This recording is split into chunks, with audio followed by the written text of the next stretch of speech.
How's it going, everyone? Session here. Welcome back to Who the F Did I Marry Part 4. I also did realize that the volume with the video itself, quality-wise, was a little bit on the lower side, so you should be able to hear her telling the story a little bit easier.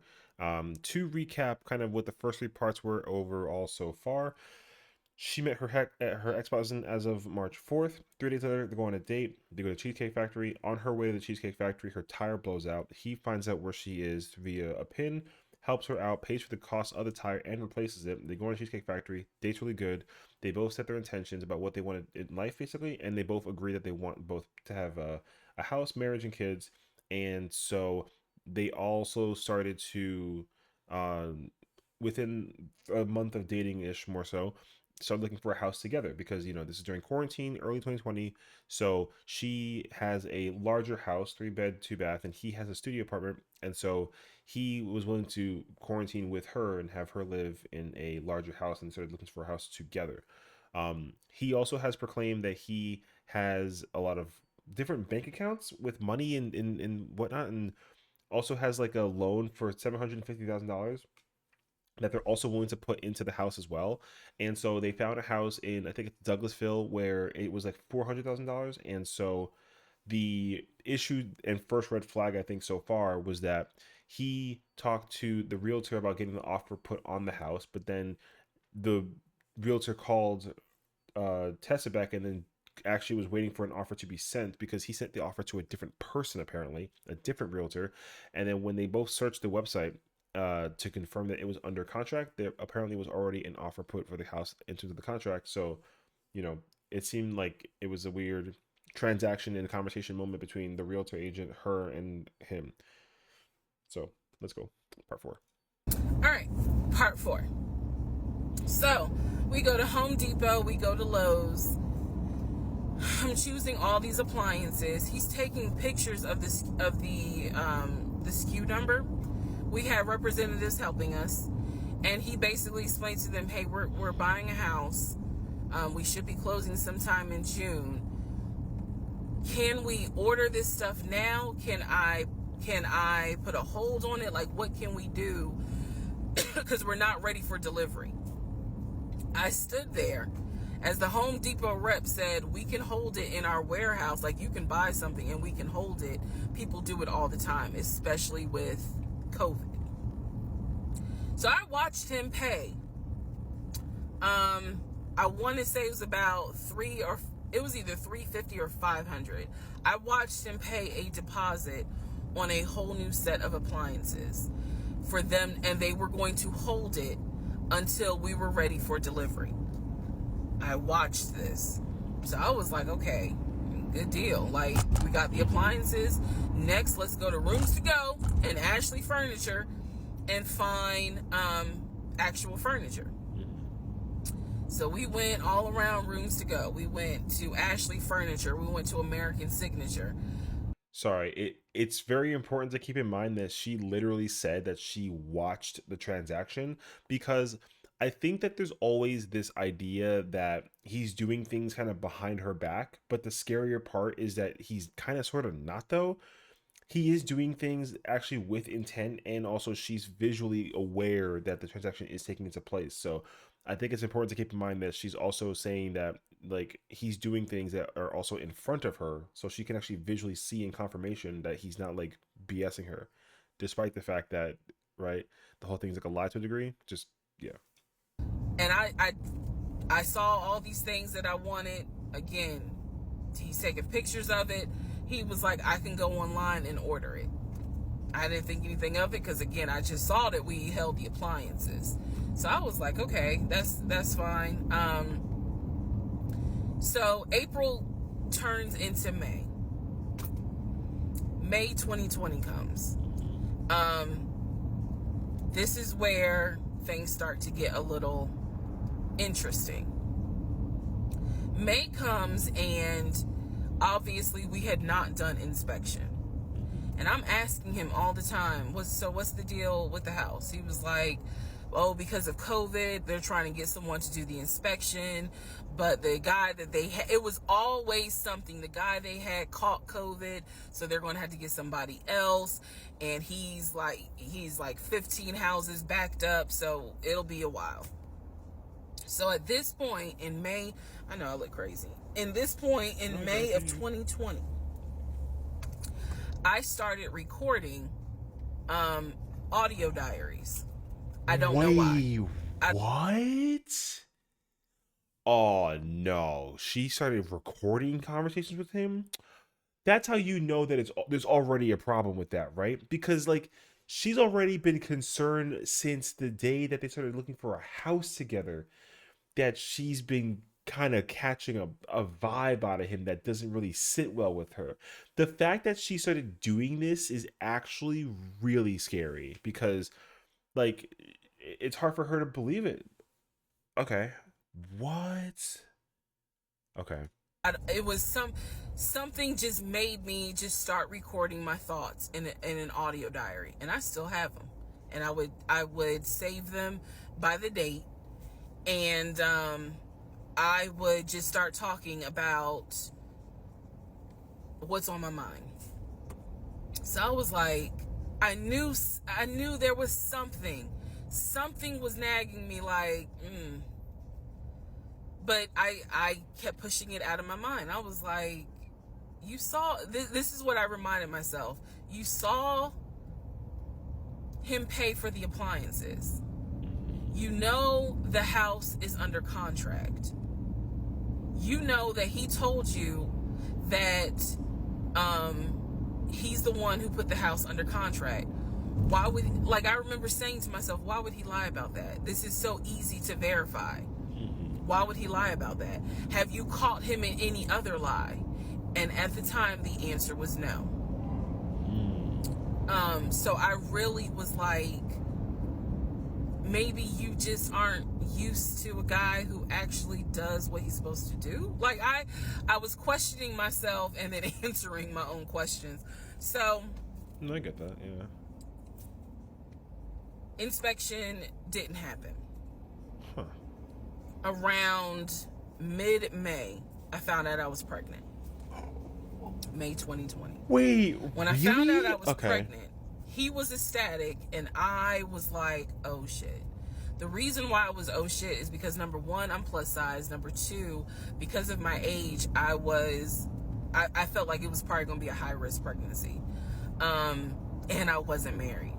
And that nagged. I cannot tell y'all how much it nagged me. There was a lot of internal struggle in between. My family didn't even know that he had moved in at this point. I told them, that I was pregnant, went to the doctor, everything looked good. But again, because it was COVID, he couldn't go in with me into the actual room. So, doing any sort of ultrasound, doing the blood test, because my HCG levels were really high. So the doctor was like, hey, it might be twins. We don't know yet. You're still kind of early, along. They gave me a due date. The due date was January 26th of 2021. So, yeah. May, found out I was pregnant. Dang. So there was now more of a push into, we got to get a house. We got to get the fuck up out of here. I'm not having a baby in Riverdale. Okay? Nothing against Riverdale. But I ain't having a baby in Riverdale. So we need to find out what's going on with this house. And so he was on top of it. He had an answer for everything. He was like, I'm gonna call and find out what's going on, blah blah blah. He then magically told me about a week later, oh, they're going to do inspection on the house like in 2 days. So I was just like, okay. Keep in mind, I'm taking his word for it. I'm taking his word for all this. So he's like, they're going to do an inspection. Once we get the inspection report back, then we will know what we are going to be responsible for. What are we getting ourselves into? But like, why did he even create the story that like, that the the guy got COVID, backed up by like 15 houses, kind of ordeal. How in the, like, what did that's a, I'm so sorry for the pause. What did he do to get her, or to get the house for inspection in 2 days versus the whole 50? You know what I'm saying? Like, I don't know how that even comes into play somehow. So that's really weird. So, um, How in the heck did he do that? I guess they did an inspection. He showed me an inspection report. Only thing that they said that the roof had just recently been replaced, Uh-huh. which I remember he was very happy about. And the issues that there were for the house were minor. It was not a bad, because we did have a discussion about it. He was like, it's nothing that we can't handle. Okay. Then he said that we were set to close the end of May. We were set to close the end of May. He told me it was going to be a virtual closing. You're probably like, what the hell is a virtual closing? Because again, he's saying because of COVID, people are not closing in the office. They're doing a virtual closing where you would need to electronically sign the paperwork. This is what he's telling me. And so he I was feel like, like we're that's set to not true close like though. just before Memorial Day. Okay. And so for some reason, again, there's still that nagging part. Uh-huh. For some reason, I didn't start packing. Anyone that knows me will tell you I hate moving. I've done it enough in my life. I hate moving. But Sure. I did not start packing up that house at all. I was just like, you know, I'm pregnant. My body was changing so fast that it was like I can barely keep my eyes open half the day. And so, no, I didn't start packing. And I remember I did record, again, I was recording audio diaries just about every day. Mm-hmm. When something didn't sit right, I would verbally record it in the audio diary because I was like, I don't know what it is, but there's something.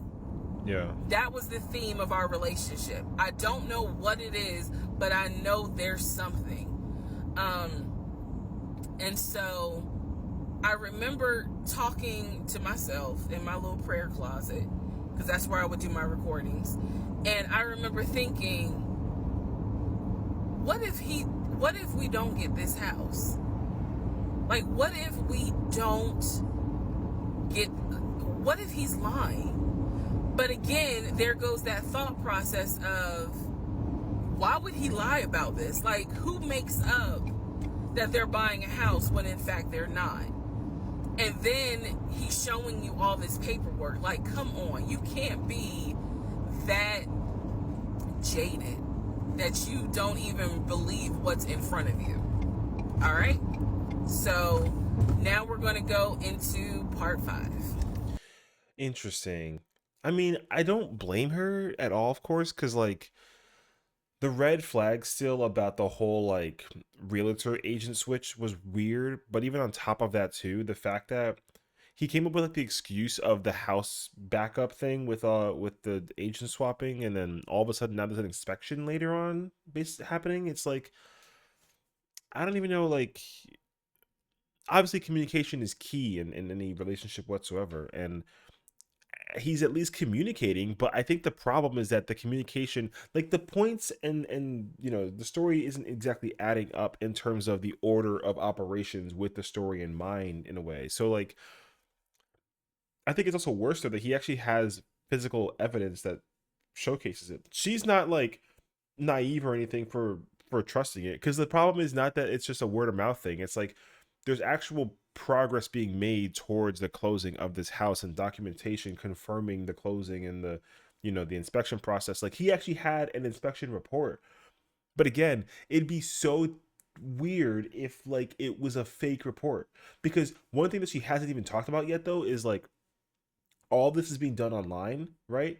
But there's also a family living in a house that they're trying to get into, right? So if that's the case scenario, how is like where's the communication between the family that's currently in that house and them? I feel like they would at least talk about what it is, right? Everything is being done through the agent at least, right? So like the family that lives in that house talks to the agent says, hey, they're taking XYZ 1 2 3, and therefore you got to buy those things to kind of replace what you need as like an essential. which makes total sense.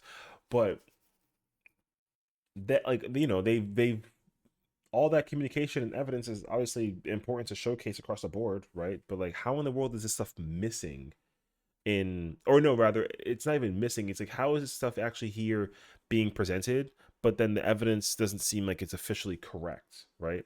So I don't know. This the pregnancy thing is also kind of nuts to me. The fact that she got pregnant and they've been together for 2 months of dating and whatnot is like, because like, again, she's in the car by herself telling the story so far. So like,